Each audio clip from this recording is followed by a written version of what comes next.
David Webster and I'm the Managing Director of the Label Makers, which is based in the UK. We were very pleased to be asked to be the beta test site for a Tau RSC, which is a new Durst faster production machine which has extra colours and has a much higher resolution. We were absolutely amazed after the first couple of months at the productivity of this machine. We are producing huge quantities of labels, and mostly we anticipate we're online at the moment to produce about 2.5 million linear metres in the first year, which is quite staggering.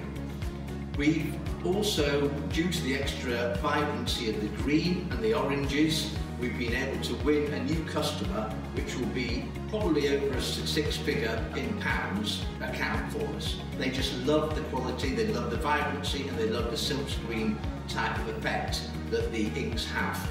We've had a fantastic partnership with Durst over the years. We've had one for 5 years. This is our third machine that we've put into the factory, and we've produced some very, very exciting labels. These are some of them here, and I would anticipate within the next 3 to 4 months that we will be talking to them very seriously about having a new RSC, which I have to say speaks words.